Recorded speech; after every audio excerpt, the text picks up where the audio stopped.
Om Sahana Bhavatu. What was that? It's not been that long that I was here earlier, okay? I was here in January. So, we'll try again, okay? Om Sahana Bhavatu. Sahanau Bhunaktu. Sahaviryam Karavavahai Tejasvinavadhitamastu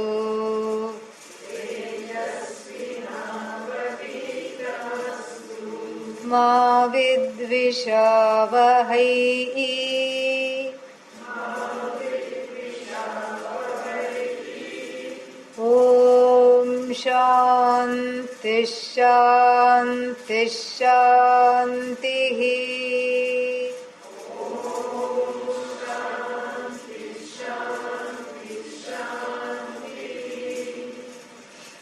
We'll take a small, little bit of time to just center.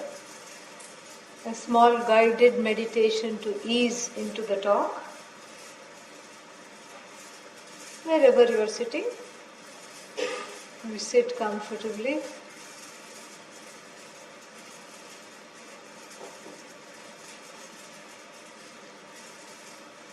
Gently, softly close the eyes.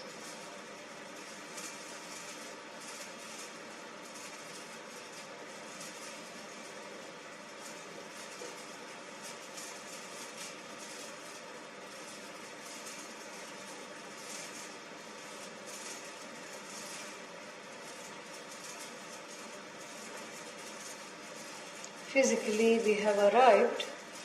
This is the time to mentally, emotionally arrive as well.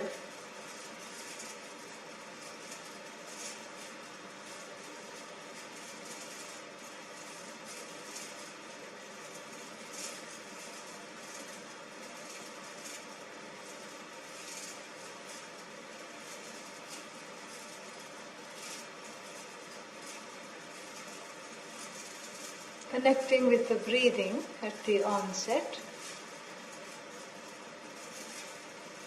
Gentle, soft breathing.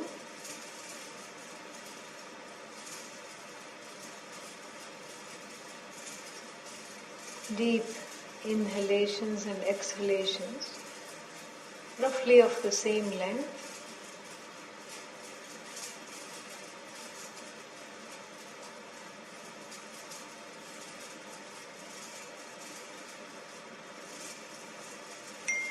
Nothing to do except to watch the breath.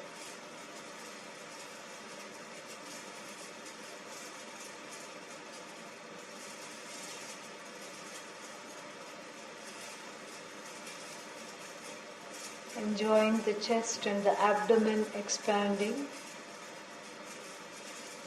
rising and gently falling.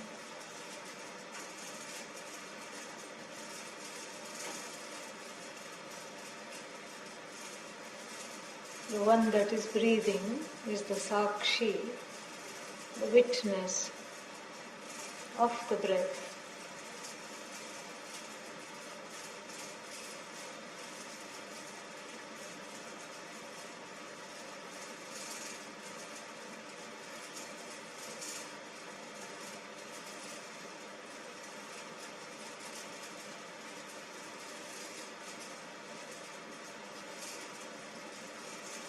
Now, just as I watch the breath,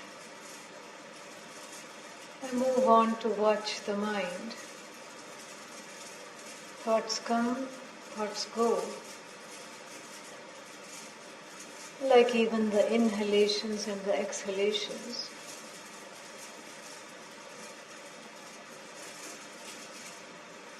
I am the unchanging, revealing one to whom the thoughts become evident. where the thoughts appear and then disappear in succession.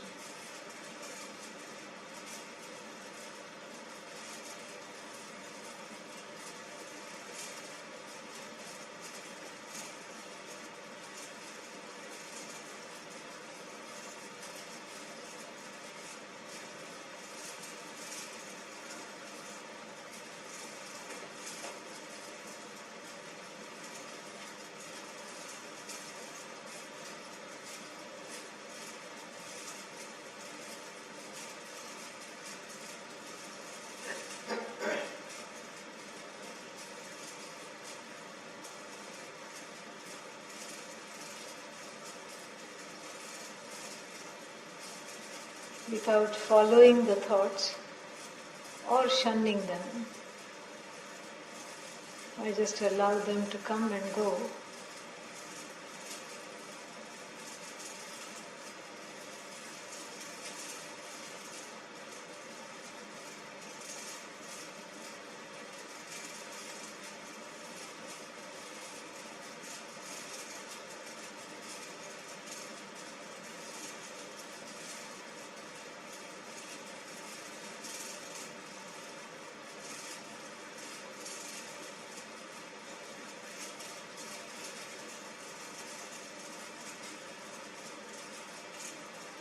Already there can be a sensation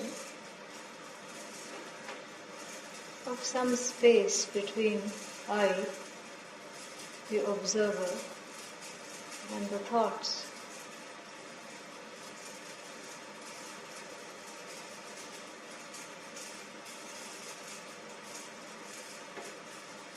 Keeping this sacred space intact is an important preparation for the study.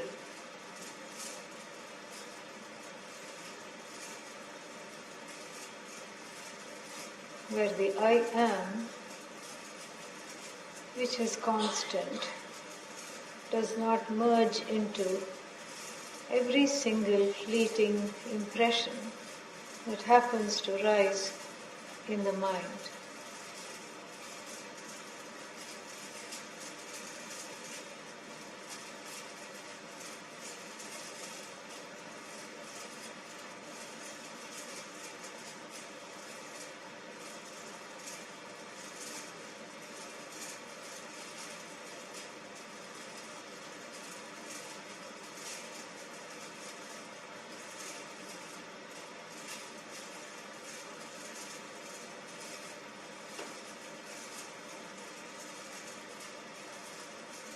As we enjoy this space, we are mindful to protect it, to keep it open.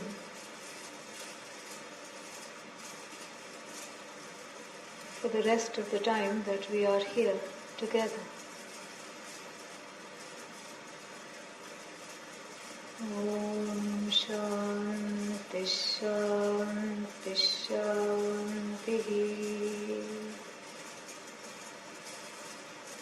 When you're ready, you can slowly open the eyes.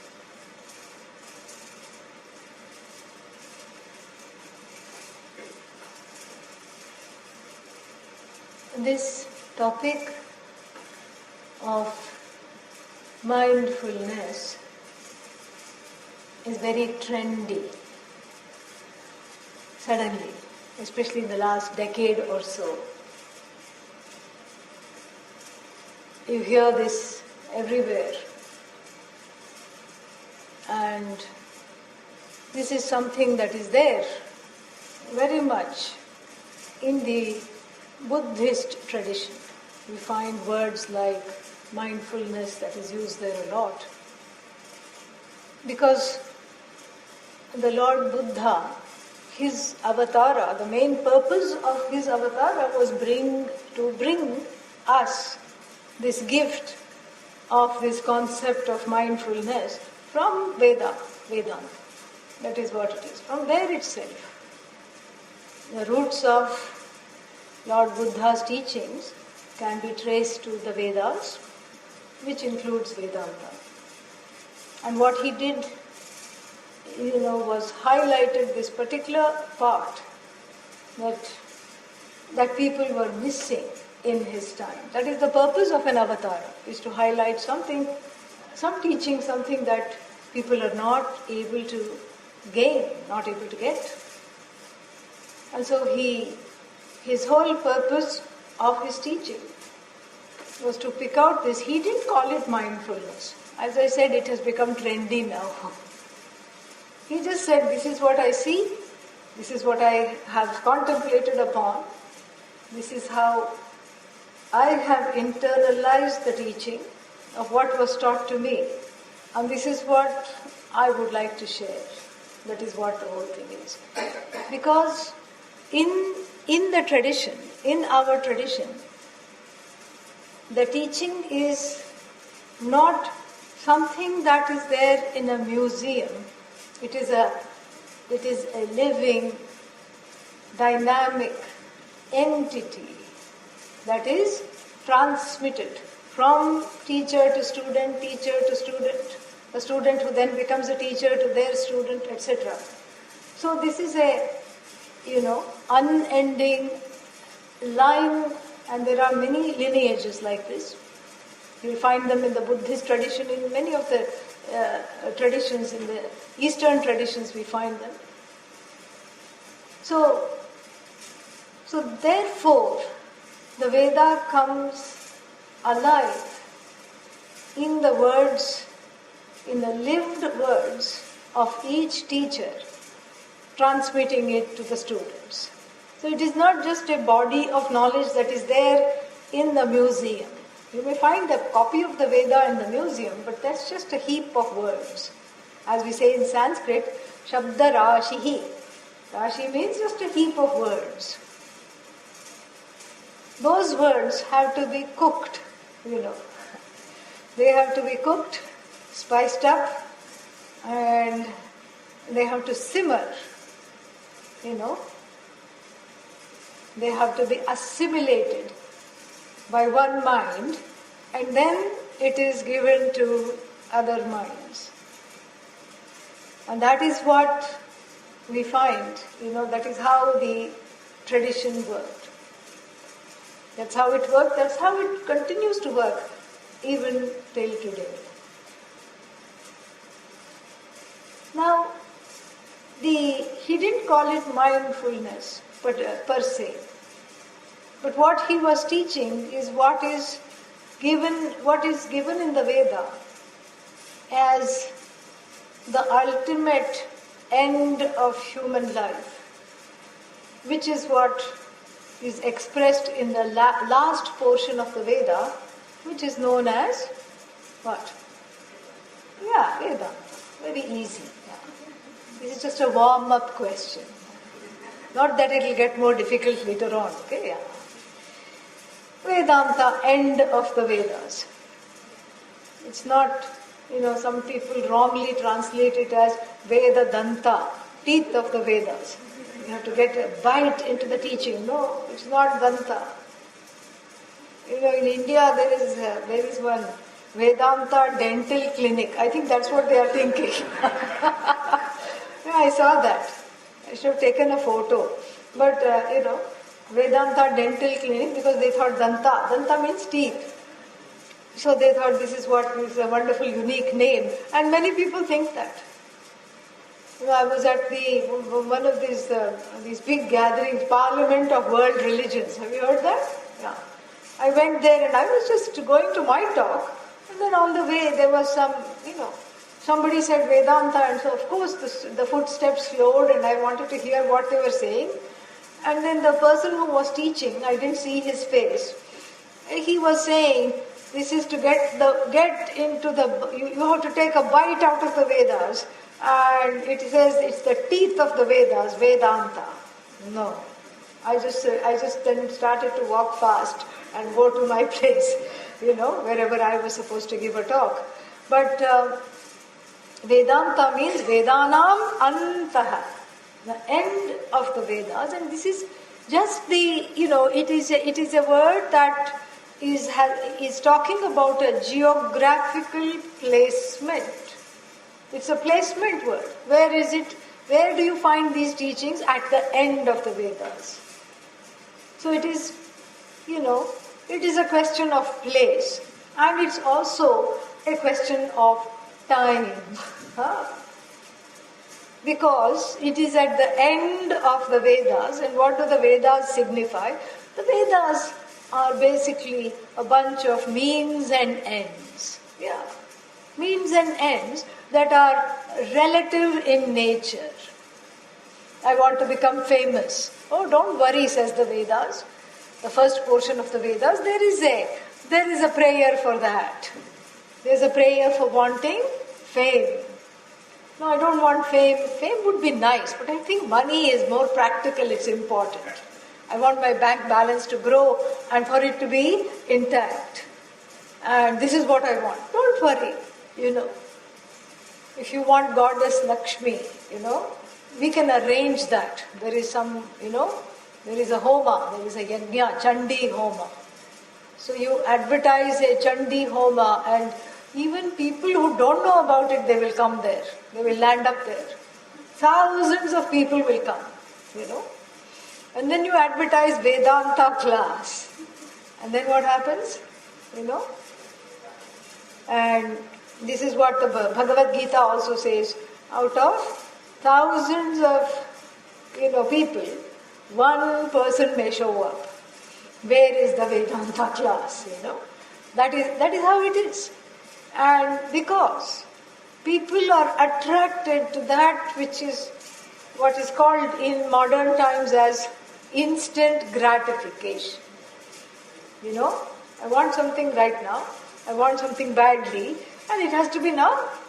And whatever I want, I need to find a way to, get it. And this is basically the first portion of the Veda is for the gain of relative means and ends. Means and ends that one wants to, various means are prescribed to get ends that are either known, like some of the things that we have just seen, we have just described, like what? Like fame, money, health, wealth, all these things, prosperity, all these things. Or, some unknown ends, like I want to go to heaven. This is an obsession with everyone, even in the Hindu tradition. But heaven is when? After death. But then I want to arrange for it right now. See, that is what the whole thing is. So how do you go to heaven? There are so many methods in the Vedas of going to heaven. First you have to lead a dharmic life, and then after that you go somewhere, and then after that you get this and get that, and then you finally go to heaven. And all these things are there. You go to the world of the ancestors, you go to the world of the mains, and then you can go to. So there are different kinds of heaven. We don't stop at one heaven. We have 7 heavens. I suppose that's how the word seventh heaven came. Maybe even in Western traditions, there 7 heavens are there. We don't know. We have 7 heavens and 7 of the opposite of heavens. What is the opposite of heaven? 7 forms of hell are also there. Yeah. Atala, Vitala, Sutala, they have names. Atala, Vitala, Sutala, Dharatala, Rasatala, Mahatala, Patala. 7 hells. Yeah. Bhuhu, Bhuvaha, Suvaha, Mahaha, Danaha, Tapaha, Satyam. 7 heavens. Yeah. And you can even, guide your prayer to say, I want to go to heaven number 4.5. Yeah, sure, no problem. It's that. And people are obsessed. I want to go to heaven. Why? What about, enjoying life right here, right now? No, I want to go to heaven. Okay, go. No problem. There are all kinds of means, all kinds of ends, and they're all there. This is the first portion of the Vedas. In other words, the first portion of the Vedas is just a treatise in desire fulfillment. How many desires do you have? Huh? Yeah. See, you only thought Atma is infinite. But this competes very much. What is this? This is Infinite desires. Infinite desires. So many things, I want this, I want that, and one is, and the want itself is not bad. Is there a problem? Yeah? Is there a problem? No? Okay. So, it's okay. That's fine. Just come sit down. It's okay. Then, we have so many desires, and then so many, that's a bit much.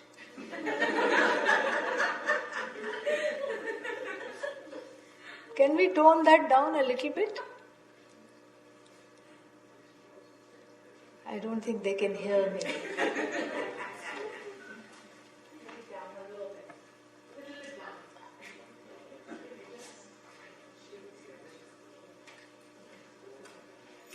It's okay, I'll get used to it.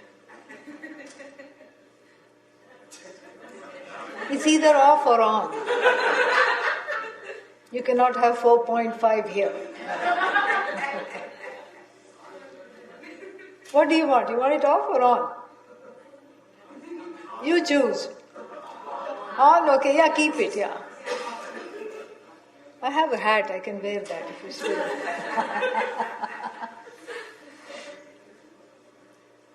Thank you.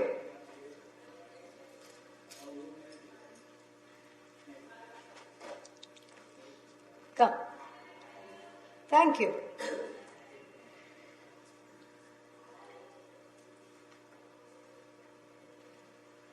Nothing wrong with having desires,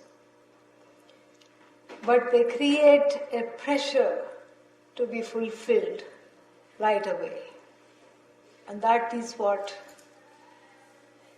takes one away from the ultimate message of what the Vedas have to offer, which is the subject matter of Vedanta. And that ultimate message is not just mindfulness. You can remove the mind. What do you have? Fullness. That's what Vedanta is about. Fullness.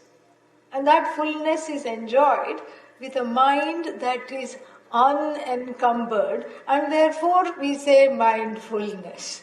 That's what it means to me. Mindfulness means a fullness for which is my Swarupa. Swarupa means one's nature. A fullness that is one's nature, that has to be discovered, that has to be abided in, for which we need a mind that is free, unencumbered by what?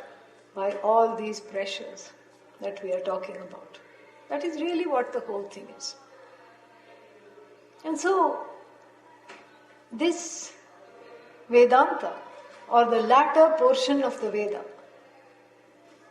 unlike the first portion, is a slim booklet, more like a brochure.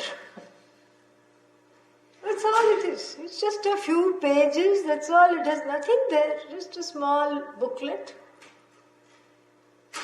You see, the other name for Vedanta is Upanishad. If you look at the Upanishads, all of them, other than Brihadaranyaka, which is like a big forest, most of them 1 page, 2 pages. Ishavasya Upanishad 1 page, Kathopanishad 2 pages. Kena Upanishad 2 pages, Kathopanishad maybe 15-20 pages. They are all short. They are not huge. They have just a small message that is often encapsulated in one sentence called Mahavakya. Mahavakya means that which, a sentence that reveals the oneness or this fullness. This fullness is nothing but oneness. That's all it is. Because what happened to all the yearnings?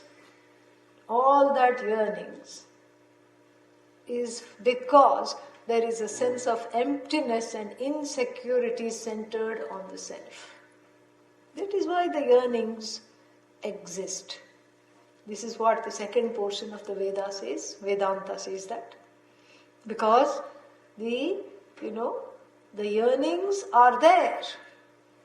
And the yearnings are basically like viruses. You know what viruses do? They morph into something. You try to give a medicine, you take one antiviral and then it works for 2 hours, and by the time you're supposed to take the next dose, it doesn't work. Why? It has morphed into something. The viruses are very clever because they are shape shifters. And so too this yearning, if it is not recognized, it turns into something else. And so the yearning is that, centered on the self. I am not enough. It has many, many forms. I'm not okay. I'm not enough. There is something missing in my life. I want this, I want that. I'm lonely, I'm scared, I'm lost, I want to be found, I'm helpless, and this is a very big one. I want to be saved. All these are the morphings of the yearning. But what that yearning is really for is something that is known through is known experientially at first, and by the study, it is firmed up. Experientially one knows what this yearning is about, because when one falls asleep, not right now, okay? Yeah. When one falls asleep, when? At night, when you're supposed to go to sleep. Then what happens to the yearnings? Gone. What happens to the pain? Gone. What happens to this want, that want, and all the pressures? Gone. And they all are waiting, apparently, in abeyance, waiting for you to wake up. And as soon as you wake up, first, what is the thought? Oh, what day is it? Oh, Thursday, Friday. And then what? Oh, then the next thought is what? What do I have to do? And everything starts again. Oh no matter what the third thought usually is, what's the use? No matter what I do, nothing changes. It's all the same. Nothing is going to be different. This is what the whole thing is. And so, what happens in that 4, 5, 6, 7 hours? How many hours one sleeps at night? This itself is an experience where there is what we call in Sanskrit vyabhichara, a big contradiction between the querulous, complaining person in the waking state, the one who feels like I'm not getting what I want, and the one who has gone to sleep, where all the desires are totally resolved, completely resolved, dissolved. They are not there. There is no I that is separate from anything. There is no body consciousness. This is my body. You can drag the sleeping person from one room to another or one house to another, they don't even know. There is no body consciousness. There is no mind consciousness. There is only consciousness. I am is there in sleep, but it's in a kernel form. That's why the sleeping person cannot say, I am asleep. If you are sleeping and I ask you, are you asleep? You cannot say yes and have it be true. If you say yes, that means no, you're not asleep, correct? It's very funny. Vedanta is full of paradoxes like this. And when you're awake, if I say, are you here? You can never say no. Because even if you say, no, I'm not here, you're advertising your presence. And this presence, the nature of this presence is fullness. That's why everybody is eager to go to sleep. And very, very, cautious about not getting up. That's why we have so many kinds of alarm clocks with that button. What is that called? Snooze. Yeah. Snooze button. And then you don't even know where, you don't even need to know where it's located. You just, one arm comes out and then you just go like that. and then for 10 more minutes, you're gone. And then again you can just go do something, and then it obliges. So this whole thing with sleep itself is a very big teacher.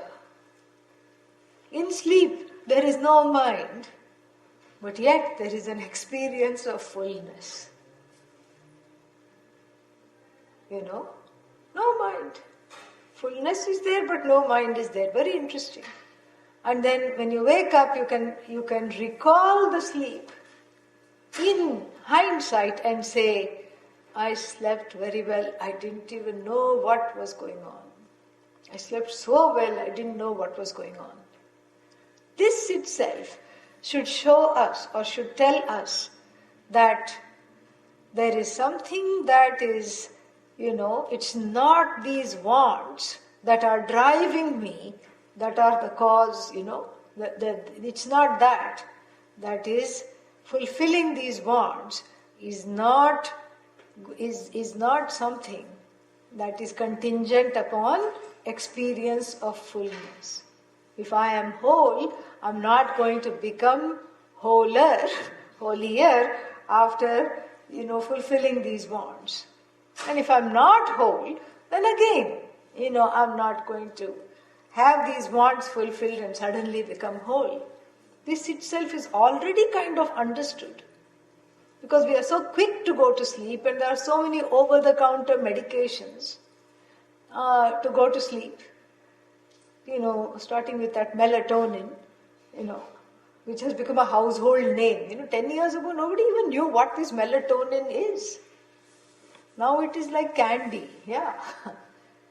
very, very famous. And so this itself, and then there are these people called sleep doctors. I met a couple of them in Maryland, and I asked them, what is it that you do? Oh, we watch people sleep. I said, oh, this is a very nice life, No surgery, no worries, nothing, Just watch people sleep. They are hooked up to various things, and then you watch them in the dream state, and you watch why they are not sleeping, and then you give them some suggestions, and then you see why they are why the sleep is not coming, because this is a very important thing. And scientifically they say that sleep is very important because the nature of the sleep affects the waking state, affects the productivity, affects everything. And so why is sleep so important? Veda and Vedanta will say it is because in sleep you are very close to your nature. The only thing is you are not awake to see it and to know it. That's why that fullness to be enjoyed needs a mind that is awake. That's why we call it, at least this is my interpretation of mindfulness. It needs a mind that is clear. It needs a mind that is, that is aware, awake, and relatively empty. Empty of what? That is what is going to be the topic of this talk. This is what we are going to be looking at. And so, Vedanta is all about enjoying this fullness. When? Not sometime later, like heaven. Right here, right now. If there is a goal to be achieved in the Hindu tradition, it is right here, it is right now. We also have a concept, as I said, of heaven. In fact, we have many kinds of heavens. We have afterlife. But that is just one more desire that is addressed. For us, the first and foremost thing to be accomplished, especially if one has a human birth with free will and with the ability to make decisions, conscious decisions. The first and foremost, the only thing in fact to be accomplished is to understand the truth of one's nature. This is what the whole thing is. Understand the source. And for that, as I said, sleep and other experiences even in the waking state, where despite one's pains and sorrows, one is able to enjoy life in certain moments. Certain moments one is happy, certain moments one is, without needing to fulfill a desire, one is already happy. You see a child that is smiling, you smile. You see a flower, you see a sunset, and then naturally something is evoked within. You see a pet that loves unconditionally, and something is evoked within oneself that is, beyond, words really. And it is beyond words because it is you. This is what it is. What happens is that Sat means that which is really you. Satyam, that which is really you, is invoked. And that which is really you is not something that is manufactured. That's why that Satyam is Anantam, infinite. Infinity is not a product. Infinity is not something that is manufactured. It is already there. It is already there. It is already present. But one is as though separated from it. Why? Because there is an eclipse of mindlessness. That's all it is. That mind becomes and with all its machinations, all its confusions, all its thoughts, and this big receptacle of various prejudices, dvesha, and strong desires, raga, strong preferences and strong prejudices, this mind that is filled with these two becomes eclipses the fullness, as it were. So it's not that the fullness is not there in the waking state. It is very much there. But one is unable to enjoy it because the antahkarana, as we say, or the mind, has some issues. Because there is, one is living, in a world of strong preferences and prejudices, raga and dvesha. So that becomes one's own personal world. There is no other world. So that is the filter. And the Sanskrit word for that personal world is Jiva Srishti. Jiva Srishti, it's a Jivik world. Is that a word? Now it is. So, it's the Jiva's world. Jiva means, a living being. It's the Jiva's world of various, colorations. So the whole universe is experienced through thoughts or impressions such as, is this bringing me closer to all the things that I want, or is it taking me away from all the things that I don't want? This is what it is. Even the simple approach of another human being, you see somebody approaching you, first thing is, do I know this person? No, I don't know this person. Then the next thought is what? Who is this person? What are they dressed like? Oh, good, they are dressed in a suit or nice clothes, if it's a woman or whatever. They're dressed in some business attire. And that means what? If they are dressed in business attire, okay, so they're not going to ask me for money, the second thought. And the third thought is, okay, maybe, but they are approaching me, so what do they want? How should I protect myself? This is what the whole thing is. Even the approach of somebody, sets off a series of thoughts, most of which we are not, aware of at all. A series of thoughts, so that one is not seeing the person for what they are. One is seeing the person for what, how they might be coming in, how are they going to enter my world, and what is it that I have to beware? What is it that I have to, how should I protect myself? This is what the whole thing is. And so like this, the whole world is kind of cut up, as I say, mine, and then not yet mine. We can't just say mine and not mine. It's mine and yet to be mine, not yet mine. And this is how life, especially in the Hindu tradition, when we talk about another life and another life and another life, this is life after life after life, the same lessons one is unable to, or the same lessons one goes through because one has not assimilated this. One is living in the eclipse, life number 1, living in the eclipse, life number 2, life number 3, life number 4, life number 5, etc., etc., etc. And this eclipse is simply, this strong wanting and the strong desire to keep things at bay. Some of which are universal. Everybody wants to be happy, although that, what is that happiness is, is specifically diverted to certain fulfillment of certain desires.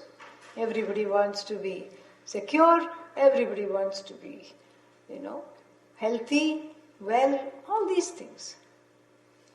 And this is our, this is our impediment to looking at the world from a place where that subjectivity, that, the best, translation of Jiva Srishti is what? Subjectivity.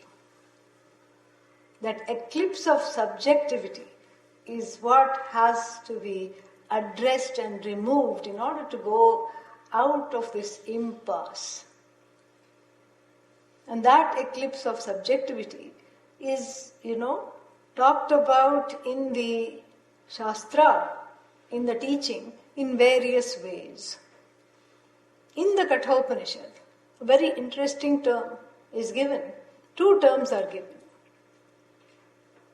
There are 2 things to choose, says Lord Yama, who is the teacher in the Kathopanishad.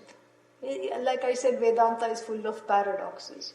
Lord Yama is the minion, the deity of death. Yeah. Death is teaching about unchanging immortality. That's a paradox. Here Lord Death is teaching about, immortality, that which is free of death. And so he says there are 2 things. One let us call Preyas. Preyas means that anything that is dear to you. Priya and Preyas. Priya is, dear. Preyas means dearer still. Whatever is very dear to you. And then let us call the other one, whatever one wants, Shreyas. Shreyas means what? That which is the most exalted. That which is really dear to you. And that which is relatively dear to you. These are the 2 things that one is attracted to. It's almost like a crossroads. You're walking and then this is like 2 roads. There's a fork in the road. And then you imagine there is no GPS. This is important. Yeah. No GPS. And then there is a bend in the road. You try to look as far as you can see, and then the road curves at a certain point. After that you can't see. And on one side you see the road is all animated with lights like these, lights, camera, action. So many things are going on. There are, it's like a fair, mela, we call it fair. It's a very, animated affair. And there is booths, there are stalls, there are people buying and selling things. And yes, there are few people screaming, piteously, but you tend to ignore that and you just focus on, the fire throwers and the catchers and the sword swallowers, and so many things are there. You're just looking at all that and you're just, That is one path. Lots of transactions are going on. And the other path is very quiet, and to your mind eerily so. And you strain and try to look who is on this path. This is the first one, of course, is Preyas. And the other one is Shreyas, the most exalted goal in life. And there, everything is hush, hush. It's also clean and, nice. But you don't see. You want to see where are the people who have chosen this. Few people in orange are walking. That's all. And immediately what do you want to do? You want to go to this side because at least you see something and then there is, some activity is there. And, and that is what is what Lord Yama says is the downfall. Why? Because, that which is called Shreyas is what one really wants. But who are you to tell me what I really want? Because what you really want is what everyone really wants. Because really, even if the person is pursuing money, I want money. You ask the person, what are you going to do with all this money? No, I'm going to put it in bank, stocks, bonds, whatever it is. Bonds it's called because it binds, okay? Yeah, that's why it's called bonds. I'm going to do that.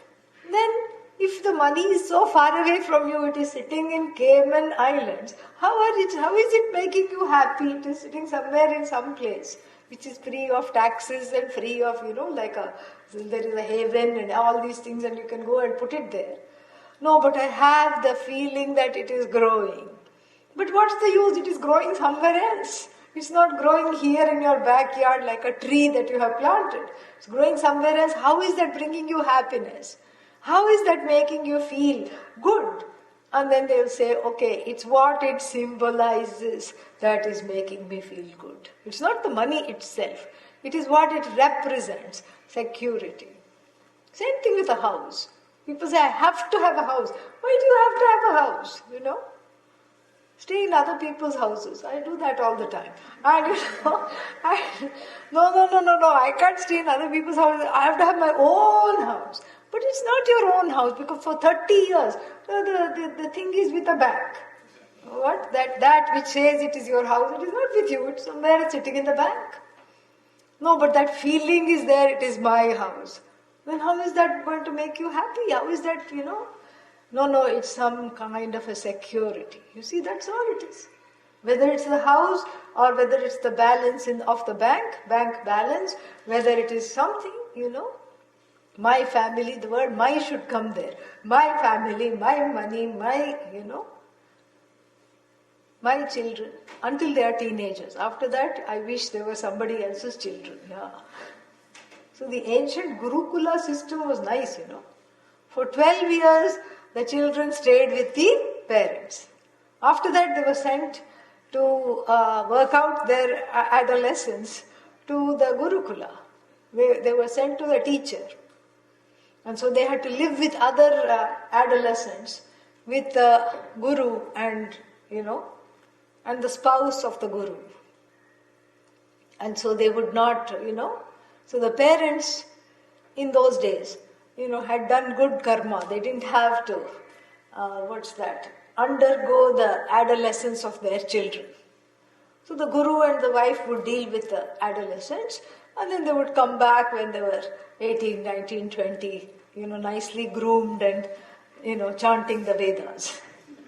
They would just come, they would be given back later on and then after that they would get married or, study or further whatever they wanted to do. So like this, the thing is going back to this whole idea, even though the wants may be different, what one wants is really that security centered on the self. That security itself is happiness. When I'm secure, I'm happy. Otherwise, I'm unhappy because something is amiss, something is not right. And so that security centered on the self, that fullness. And that fullness is nothing but oneness. It's very funny. We are a funny group of people because We want oneness, and then what? I want to stand out. Yeah, I want to be one with everything, but then I want to be unique. You see, but the two are not incompatible.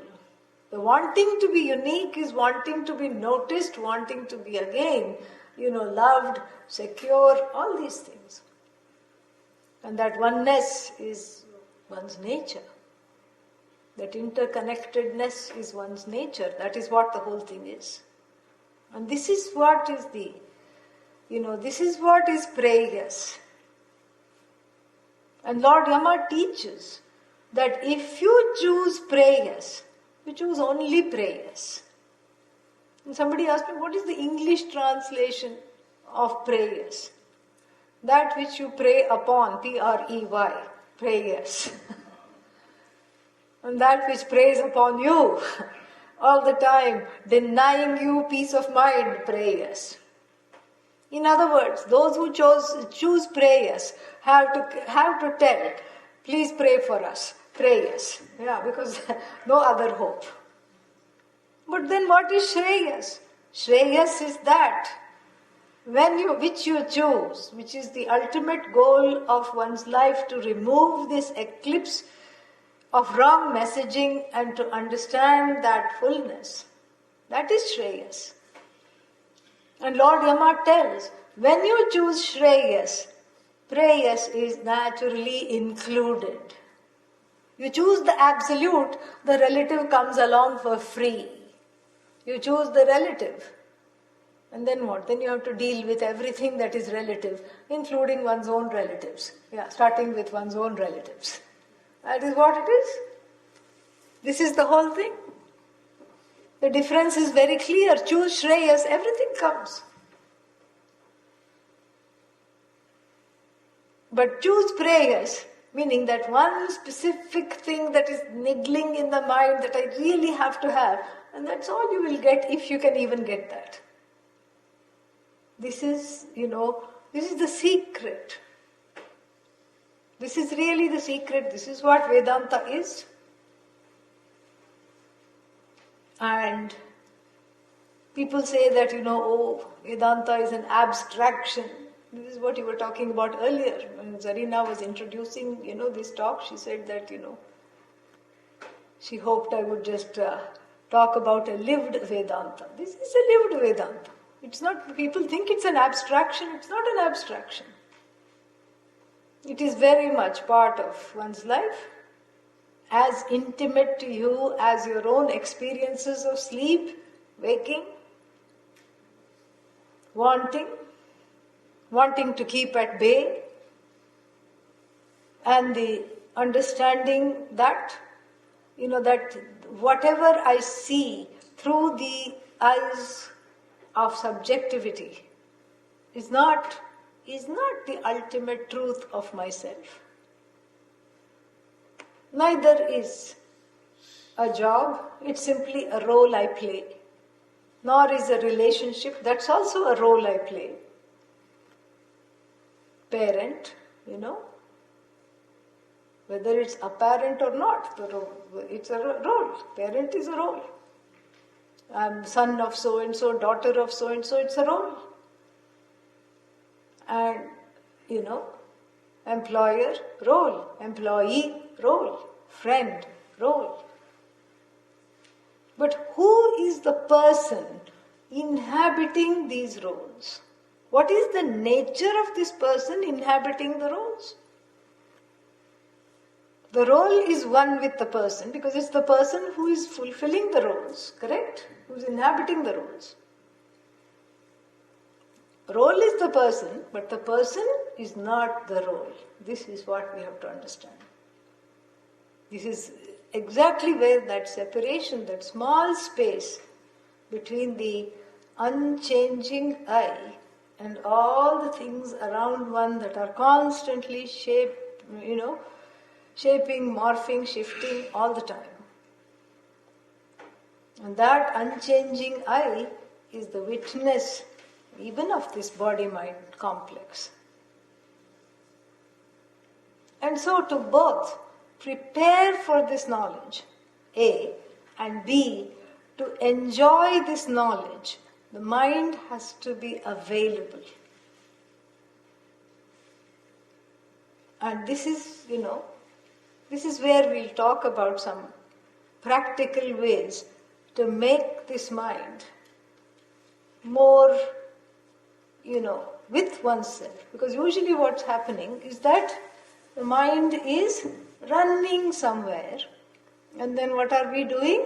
Running after it. That's what happens. The mind is running the show. Look, you have been disrespected here. Are you going to keep quiet? You have to do something. But I can't do something. The person is already gone. Oh yeah, but you can sit and mope about it. Let's mope together, says the mind. Okay, let's do that. And before one knows it, one has already, become sad. Look, you didn't get your due. You didn't get what you want. And, I know I didn't get what I want, but, I'm too old to throw a tantrum. Doesn't matter. You can sit and do something else. You can lash out. You can do this. You can do that. Therefore, the mind, and what this mind comprises in the Shastra, again, it's a very abstract word if you just use the English word, but in the Shastra, it's very specific. The mind includes chittam, emotive faculty. It includes buddhi, the intellect, the discerning faculty. And it also includes what is called manaha, which is the vacillating faculty. Should I do this? Nah, I don't think I should. Oh, but then if I don't do this, then that something will happen. And then maybe I should do that. So one is not able to make up, one is not able to be decisive. So we have the indecisive faculty, which is called manaha, and we have this decisive faculty, which is called buddhi, chittam, the emotive faculty, the place where all the emotions live. All strong emotions, everything, all of them live there. And then finally, the one that owns up all these three as mine, me. What is that? Ahankara. In other words, I notion. In other words, ego. Yes, this is what the whole thing is. So this is what we call the mind. Here, buddhi, ahankara, chittam and manaha. And they keep the person dancing. This is what happens. The chittam is just a, wet blanket. That's all it is. Chittam means it's full of, we are not talking of happy emotions because they don't cause a problem. We are talking of emotions that are problematic. What are they? All these painful, sorrowful, difficult emotions. The source of which is early childhood most of the time. Called the unconscious. This is chittam.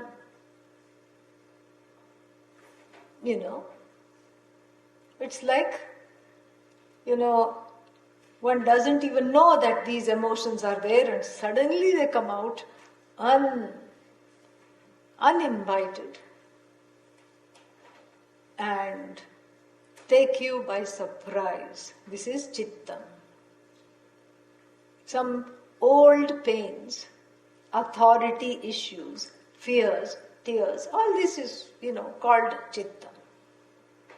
So the chittam is there, which is a big wet blanket, always in sorrow, always in fear, always just worried. In psychological parlance, it is the inner child or the series of inner children, because why should we just have one,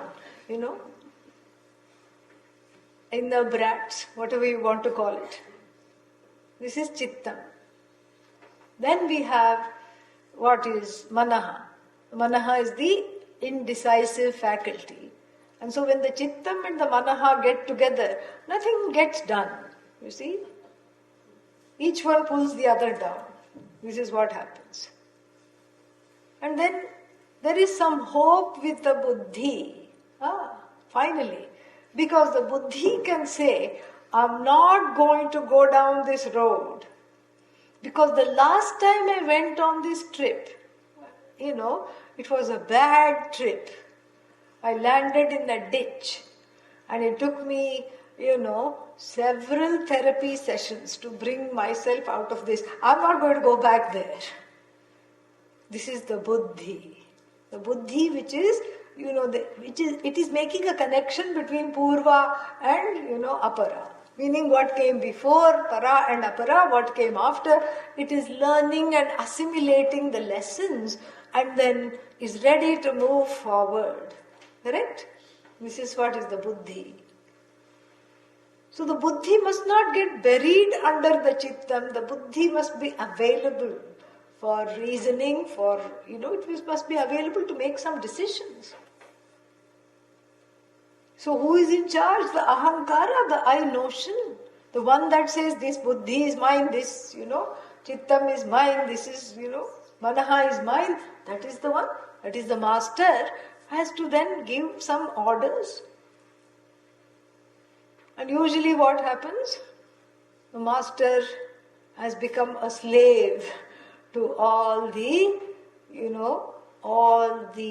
strange and unnecessary pressures created by the desires, which is again part of the chittam, this emotive faculty. And this is the bread and butter of the Bhagavad Gita. Since we started late, can I take a few more minutes? Yeah. So, this is the subject matter of the Bhagavad Gita. This is the bread and butter of the Bhagavad Gita. Because here the teaching, Lord Krishna's teaching is all about keeping this mind, senses and ahankara, all these things together. Keeping them together and keeping them well managed. We're not trying to remove desire. You can't remove desire. Because if you want to remove desire, all desire, then you can't do that. You know why? Because you'll be left with a final desire. What is that? I want to remove desire. What do you want to do with that desire? When you remove every desire, this desire is still there. I want to remove all desires. I want to remove all desires. That has become a desire now. An obsession. There's nothing to remove. Just like you can't say, this word is very nice, with anger. You don't say remove anger. What do we say? You don't say anger removal. What is the phrase? No, we don't say control. You try to, if you don't do that, because if you reach somebody who's if you are talking to somebody who's really angry and you tell them please control your anger, they'll get even more angry. Because if they could control it, they would. What is the word? Much better. Anger management. Similarly, we take the term management and apply it to desires. Desire management. This is much easier. This is manageable. Yeah. This is much easier because you're not trying to remove anything. You're not taking a kamandalu, a water pot and heading for the Himalayas. Everest is very crowded. Please don't do that. We all saw that photo, that horrible photo with a long line of people. I mean, it's amazing. It's intense. So, Everest is saying, stay grounded in a nice way. That this is not the point. The point is not to just run away and leave everything. That's not the idea. It's not about removing, because you can remove yourself from one place to another place, but that anger, the desire, and the anger caused by the non-fulfillment of the desire is with you. Wherever you go, there you are. If it's not one thing, it's your mother, yeah. So, like these issues one carries with one, no matter where one is. And one has to learn to deal with it. This is that management, and this is what the ahankara has to be taught.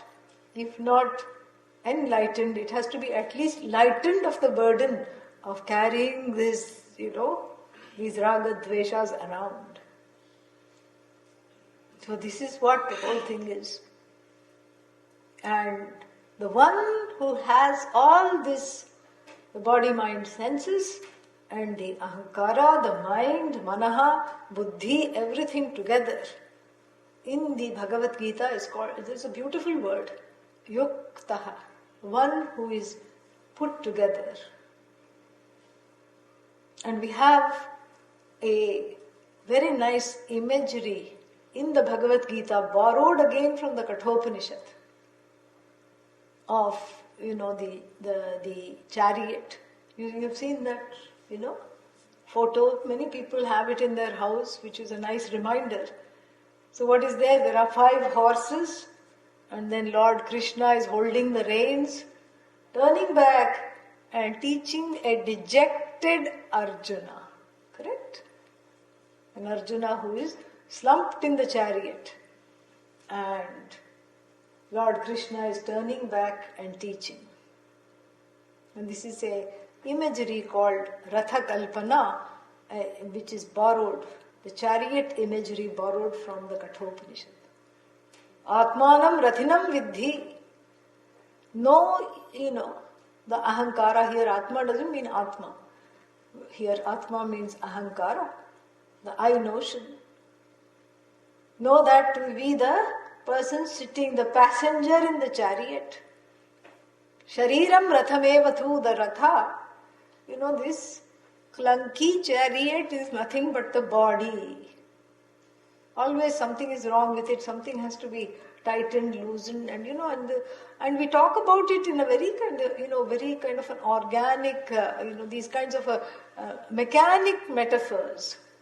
Hip replacement, as though it's there in the shop. You go buy a hip and attach it. Well, that's how we talk. And what's the something else? That's knee replacement, hip replacement, transplant, heart transplant, liver transplant. You just, whatever is not working, throw it out, put something. Same thing which you do in the car. You do what you do to the car, you do to the body. That's why it is, the body is like a car.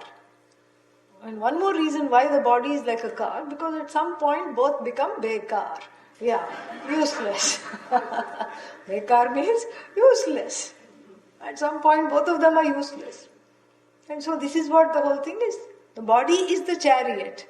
The person in the chariot is the jiva, the person who owns this chariot, the ahankara here, And then Buddhim tu sarathim vidhi. The buddhi has got the prized place of being like Lord Krishna. Yes. Sarathi means the driver of the chariot is the Bhagavan within. Really. And then what? Manaha pragrahamevacha. And this indecisive faculty called the manaha here, which is part of the mind, is they are the reins. Indriyani hayanyahuhu. The sense organs are called the horses because they like to graze in the pasture of the sense objects. And that's where the whole thing, you cannot blame the sense organs. Like, why are you going after delightful things? Because that's what they're supposed to do. The eyes are supposed to see and the ears are supposed to hear. They are just like reporters. They're journalists. They just say there is, a smell of pakodas coming from next door. Nice hot pakodas that are being fried next door. That's all the olfactory nerves, bring their notes and say, this is what is happening over here. And then the mind says, oh, I'm already there, I'm going. The buddhi says, wait a minute, you registered to attend this talk and now you're going to go after pakodas in the middle of the talk? No, I can't go. Then that means what? Round 1 has been won by the buddhi, correct? But if supposing the buddhi is weak, in place of Lord Krishna, some other deity has taken over.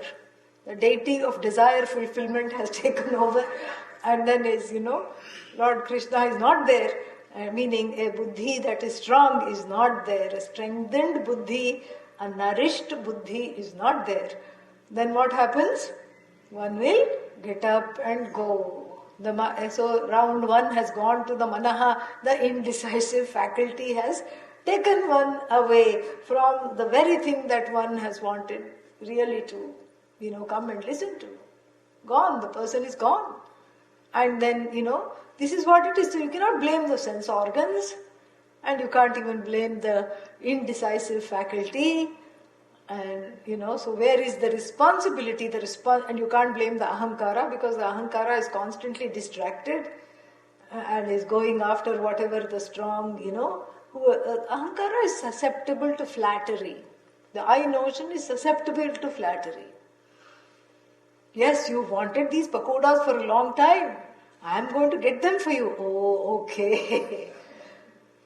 So really, where is the place? Where the buck stops, it's the buddhi. That is what has to be strengthened. The buddhi cannot be starved, it has to be strengthened. And the buddhi is that, it is very close to the presence of the Lord within. What is correct? What is not correct? So what's wrong in having pakodas? Nothing wrong in eating pakodas. Please eat more, no problem. But then, when one is committed to something at a particular time and place, then the pakodas become a distraction. If you are eating pakodas, then the spiritual discourse becomes a distraction, because that's what you're doing. This is how we have to see it.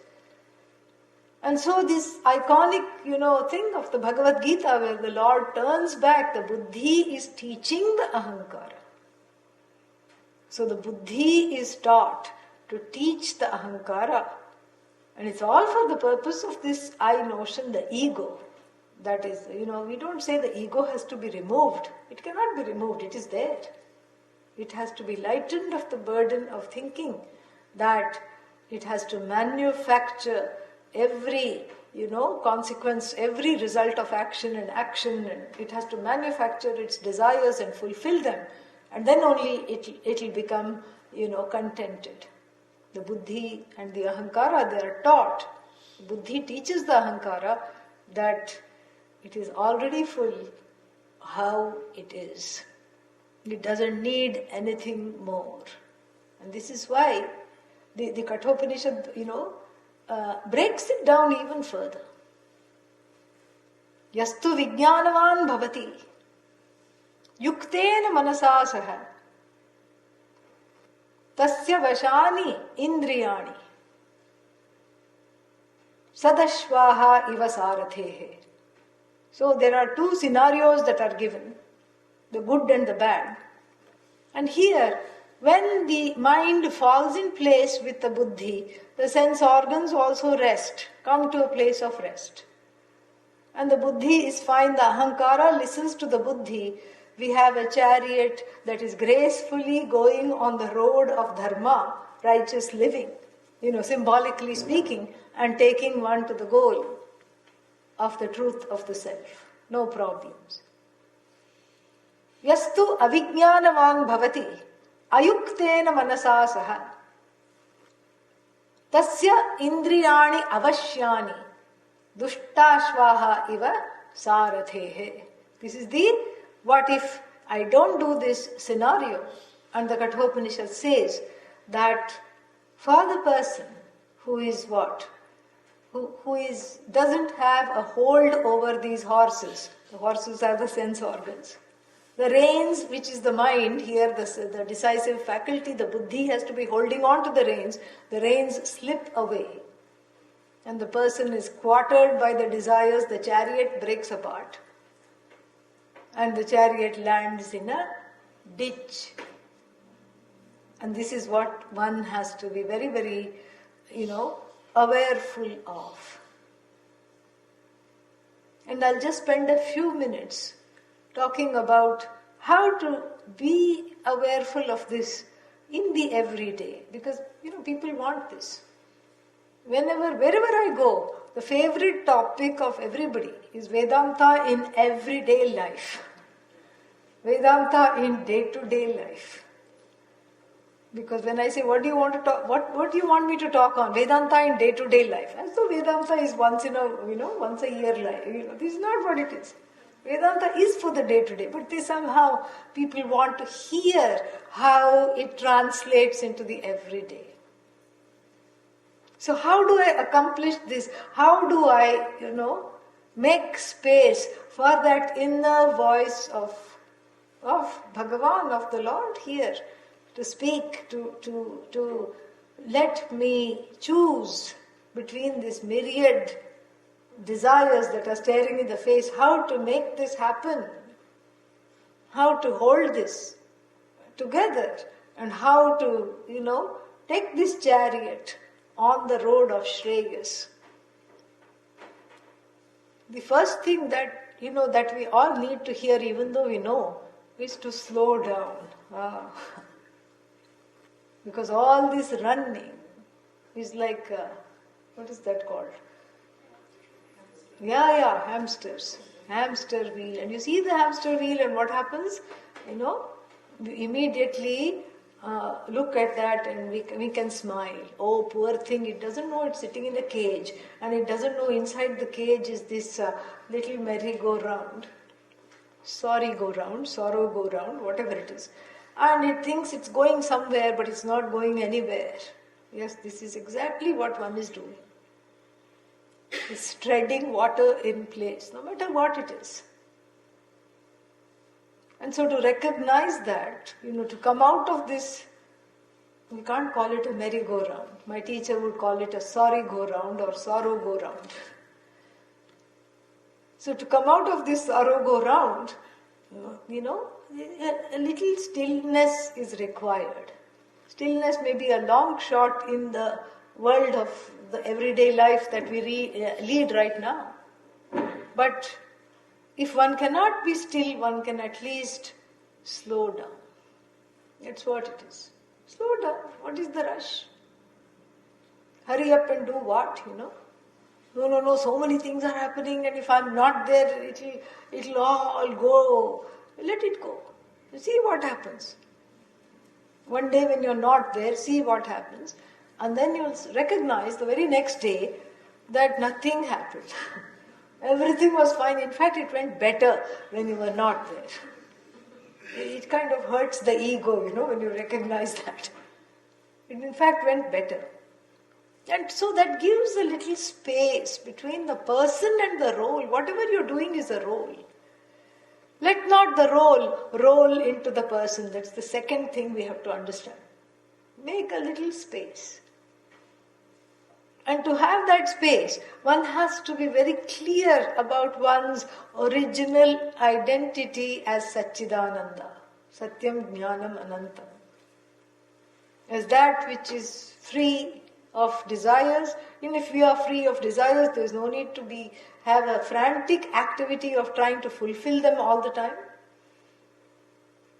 And that which is already full, there is nothing to fill up. Of that which is infinite, immortal, so there is nothing to try to prop up. And so this is what, this is what one has to understand. And one has to look at carefully. That's the second thing, is that, the more I am in my element, in my nature, abiding in my nature,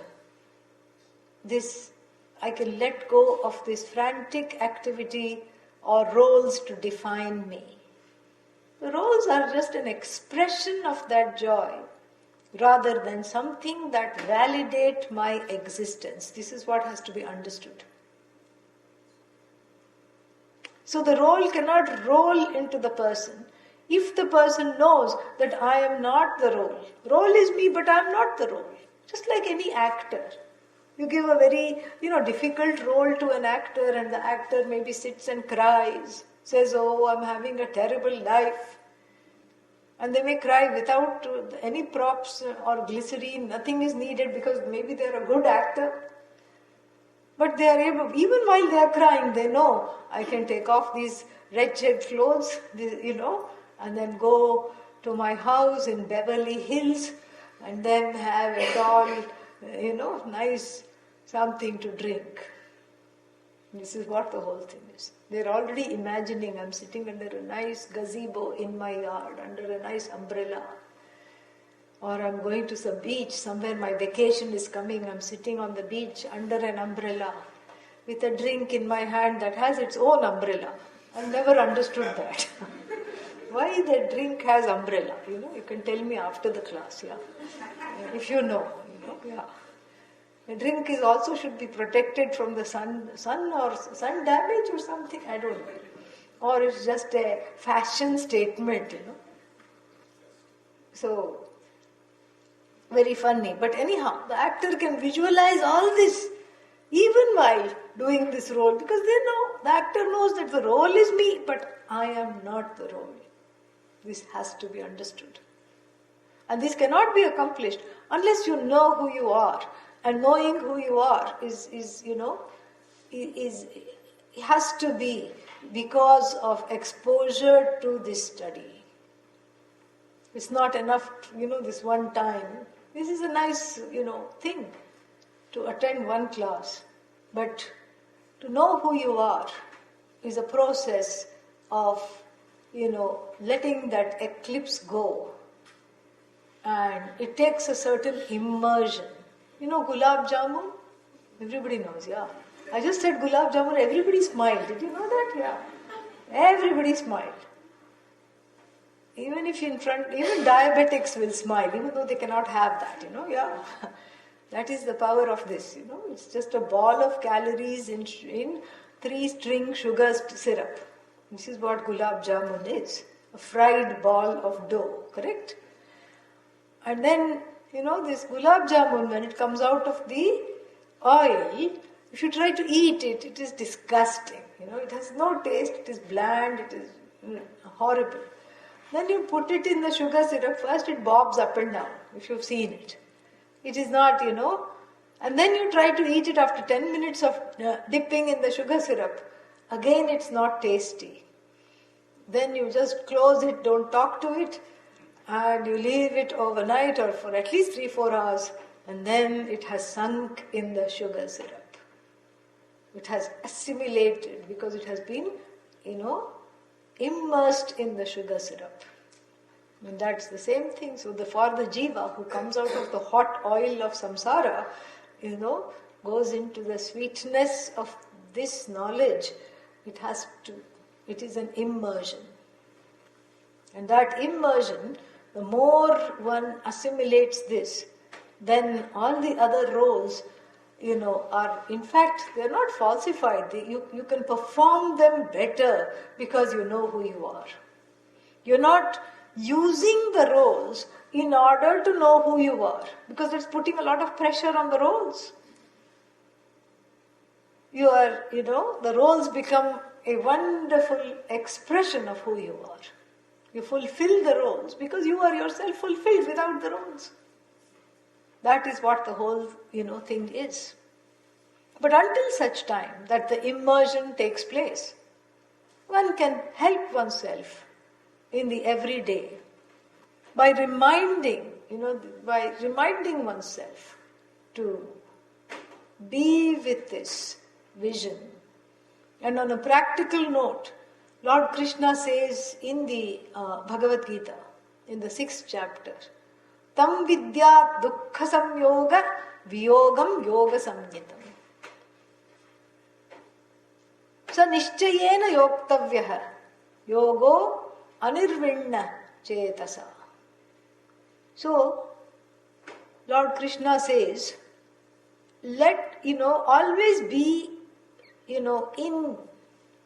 always be with yourself, with the truth of yourself in the everyday. How do I do that?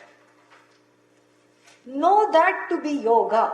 And here yoga doesn't mean what you do in the yoga class. That is just a portion of it. Asana we are not talking of. We are talking of a lifestyle here, yoga.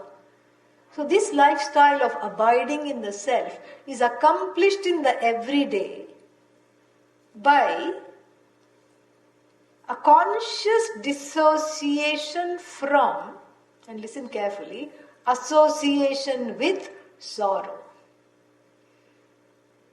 So this lifestyle of knowing who one is accomplished in the everyday by practicing a conscious dissociation from association with sorrow. Very interesting. In other words, leave the room, leave the mind, whatever it is.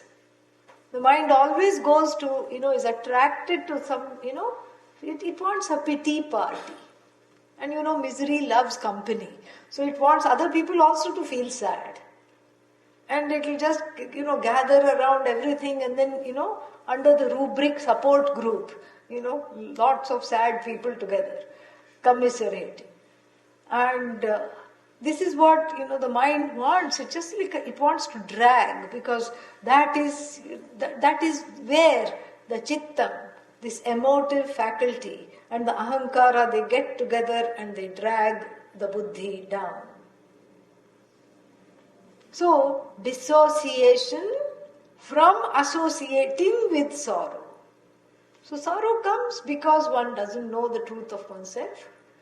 And so, just like when you are watching the television, some program comes which is a rerun, let us say, which you've already seen, which you don't particularly like. What do? Huh?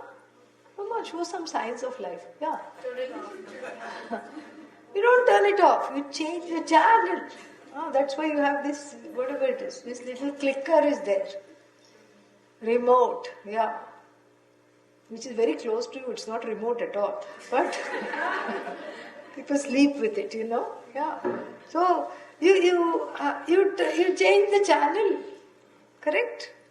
Same thing you have to do when the thoughts come that are very draggy and which are not true, but they are not true, but somehow they have eclipsed the knowledge of yourself, your identity, as Satchidananda, as that which is, which is free of all roles, all actions, all result of actions. Infinite, joyous, that's what you are. That is the fullness. And so, this is, so what one has to do, this is a very powerful teaching and very much able to practice in the everyday. Change the channel. And you feel this, there are chronic issues that people have, and those chronic thoughts come, and then, they are sort of triggered by those, long-standing issues, core issues we call them. Get up, walk around, phone a friend, go somewhere, vent it out, write it out, talk about it, write in the journal, whatever it is. But then, you change the channel, and then, you do this as many times in the day as is needed. And even though you don't feel like there is anything happening, things are happening. This is what is meditation. Except it is open eye meditation. This is not what we did at the beginning of the class. It is not a closed eye meditation. It's not sitting in one place. It is open eye meditation. You are an internal observer of everything that is there. And so when fear, sorrow, or any kind of a difficult emotional baggage comes up, strikes, the thing to do first is to change the channel, because you know that it just leads you down the ditch like that, like the chariot scenario. This is a very, very, good thing. Good and a very potent teaching in the everyday life. Then the other one, two other things we'll just talk about. One is called samatvam. Another definition of this lifestyle that is given in the Bhagavad Gita is called samatvam yoga uchyate. Samatvam. Samatvam means equanimity with regard to receiving the results of action is called yoga. Because, you cannot help. The results of action are not, this is a favorite line of the Gita. Karmani eva adhikarahate ma phaleshu kadachana. You have a say over the, action. But not, you cannot command the results. You don't have a say over the results. How can you have a say over the results? If you had a say over the results, there would be, everybody would be just flying. But here everyone is crying in the world. Why? Because one doesn't have a say over the results. There's always what is called a hidden variable. You can, account for all the known variables, but the hidden variable is, you don't know what to do. It is there, it is staring at you in the face, and that is where Samatvam means you learn to go with the flow, because that which we call the flow is God. Flow is another name for Bhagavan, in English. You go with the flow, you go with the order that is there. Oh, that means I'm fatalistic. It's not fatalistic. If you can change, please change. No, I'm not able to change. All right. Go with the flow, at least for now. And then strategize, re-strategize. That is what the whole thing is. And it's very difficult. It's easier said than done. It's very difficult to go with the flow. Most of the time one hates the flow, One wants a different flow. And one thinks by moving to a different country you can get a different flow. No, it's the same flow. Yeah. Same thing. You change the job, the boss is different. But the boss is still bossy. Yeah, just a different, outside. What is that called? Old wine in new bottles. That's all life is about. Yeah. That's all it is. Everything is like that. One marriage, not nice. Another marriage. Same issues, different person. That's all it is. And like this, Samatvam means, developing a relative contentment with what is. And that is what one has to practice. Very difficult unless and until one takes the help of Bhagavan here. And Samatvam is an invitation to rebrand oneself, to discover oneself as a devotee. Because I don't call all the shots, someone must be calling all the shots. So therefore comes in prayer, devotion, and myself as a devotee. Without that, Samatvam is not possible at all. Not at all possible. No possibility of equanimity without devotion. Because one doesn't call all the shots. One has to be, prayerful. This is really, the way. One has to be totally and completely prayerful. And then, then finally we have, we go back to the first point that was there in conclusion about leading life in a way that is free of, slowing down to such an extent that the life is free of violence, really. Because the current, the contemporary life, there is a lot of violence that is done to the body. We do it ourselves. One knows this is not something I should eat, but we eat that. One knows this is not something I should do, this is not good for me, this is not good for the mind, this is not good for the body, but we do that. It's an act of self-violence, self-sabotage. And that same violence is, I often say this, it is replicated very much in our language. From day to night, the life is lived in violent metaphors, and that is what one can change. You don't, you stop living life in violent metaphors. What do you mean by that? We see this. You get up, you grab a bite to eat, you jump in the shower. Why?